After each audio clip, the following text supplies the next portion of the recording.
नमस्कार दोस्तों, आप देख रहे हैं न्यूज़ पत्रिका। चलिए जानते हैं देश विदेश की आज की बड़ी खबरें। लेकिन वीडियो को शुरू करने से पहले कमेंट करके बताएं कि आप हमें किस जिले से देख रहे हैं। वीडियो को लाइक और चैनल को सब्सक्राइब जरूर करें। तो चलिए शुरू करते हैं आज की बड़ी सुर्खियों के साथ। प्रधानमंत्री नरेंद्र मोदी ने गया से बेगूसराय में 6 लेन पुल का उद्घाटन किया। इस दौरान उन्होंने गमछा लहराया और मुख्यमंत्री नीतीश कुमार भी उनके साथ थे। उद्घाटन कार्यक्रम में उन्होंने कथित रूप से यह दृढ़ संकल्प व्यक्त किया कि घुसपैठियों को देश से निकाल कर रहेंगे। बेगूसराय में गंगा नदी पर 12,431 करोड़ रुपए की लागत से 6 लेन का आधुनिक पुल बनाया गया है। यह पुल मगध और मिथिलांचल को सीधे जोड़ेगा, जिससे दोनों क्षेत्रों के बीच आवागमन तेज और सुविधाजनक होगा। साथ ही व्यापार, उद्योग और स्थानीय अर्थव्यवस्था को नई गति मिलेगी। इसे एशिया का सबसे चौड़ा 6 लेन गंगा पुल माना जा रहा है। मालदा टाउन से गोमती नगर लखनऊ के बीच अमृत भारत एक्सप्रेस का शुभारंभ प्रधानमंत्री मोदी ने वर्चुअली किया। यह ट्रेन भागलपुर, गया, नवादा, वाराणसी और अयोध्या होते हुए गोमती नगर पहुंचेगी। इससे पूर्वी भारत और उत्तर प्रदेश के बीच सीधी कनेक्टिविटी मिलेगी। सुप्रीम कोर्ट ने बिहार वोटर लिस्ट मामले में बड़ा फैसला दिया है। ड्राफ्ट लिस्ट से हटाए गए मतदाता अब आधार कार्ड या 11 अन्य मान्य दस्तावेजों से अपना नाम फिर से जुड़वा सकते हैं। यह प्रक्रिया ऑनलाइन भी उपलब्ध होगी। कोर्ट ने राजनीतिक दलों को फटकार लगाई और कहा कि उनके बूथ लेवल एजेंट्स मतदाताओं की मदद करें। नाम जुड़वाने की अंतिम तारीख 1 सितंबर तक तय की गई है। ट्रंप के सलाहकार ने भारत पर आरोप लगाया कि इंडियन कंपनियां अमेरिकी पैसे से रूस से सस्ता तेल खरीदकर ऊंचे दाम पर बेचकर मुनाफाखोरी कर रही हैं। उनका कहना है कि इस पर काबू पाने के लिए टैरिफ लगाना जरूरी है।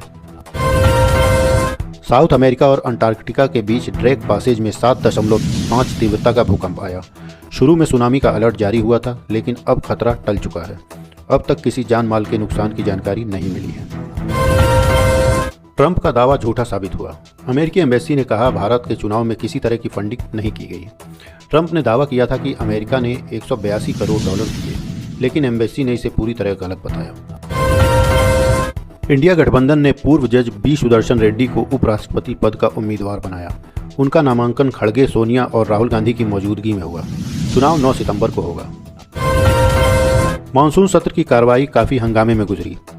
लोकसभा के लिए 120 घंटे चर्चा तय थे, लेकिन केवल 37 घंटे ही काम हो सका, यानी महज 31% उत्पादकता रही।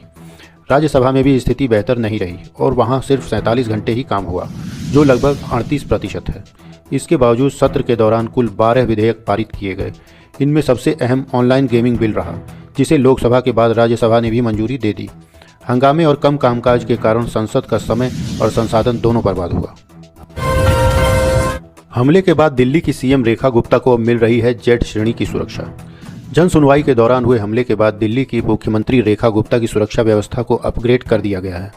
अब उन्हें केंद्रीय रिजर्व पुलिस बल सीआरपीएफ की जेड कैटेगरी की सुरक्षा प्रदान की गई है, जिसमें 22 से 25 सशस्त्र कमांडो 24 घंटे तैनात रहेंगे। सुरक्षा प्रोटोकॉल में विशेष नियंत्रणों, आधुनिक निगरानी तकनीक और व्यक्तिगत सुरक्षा अधिकारी शामिल हैं। भारत ने ओडिशा के चांदीपुर से अपनी परमाणु सक्षम इंटरमीडिएट रेंज बैलिस्टिक मिसाइल अग्नि 5 का सफल परीक्षण किया। यह मिसाइल 5000 किलोमीटर से अधिक की मारक क्षमता रखती है, जिससे चीन और पाकिस्तान तक निशाना साधा जा सकता है।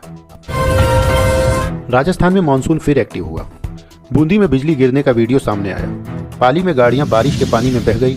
कई जगह 1 से 5 इंच तक बारिश हुई। उदयपुर, डूंगरपुर, बांसवाड़ा और प्रतापगढ़ में आज भारी बारिश का ऑरेंज अलर्ट जारी है। ईडी की जांचों में 2014 के बाद से 95% विपक्षी नेता फंसे हैं। इसी बीच केंद्र सरकार द्वारा बिल लाया गया कि अगर कोई पीएम, सीएम या मंत्री 30 दिन से ज़्यादा जेल में रहा तो पद से हटा दिया जाएगा। विपक्ष ने इसे लोकतंत्र और संविधान पर हमला बताते हुए संसद में बिल की कॉपियां फाड़ दी। प्रधानमंत्री नरेंद्र मोदी ने कहा कि बिहार की डेमोग्राफी बदल रही है। देश में घुसपैठियों की बढ़ती संख्या चिंता का विषय है। बिहार की सीमावर्ती जिलों में डेमोग्राफी तेजी से बदल रही है। जिन चीज़ों पर भारत के लोगों का अधिकार है, उस पर डाका नहीं डालने देंगे। इसके लिए डेमोग्राफी मिशन की बात की है। हम घुसपैठियों को बाहर करके रहेंगे। तो ये थी आज की देश विदेश से जुड़ी बड़ी खबरें। ऐसे ही लेटेस्ट न्यूज़ अपडेट्स के लिए जुड़े रहिए न्यूज़ पत्रिका के साथ। धन्यवाद।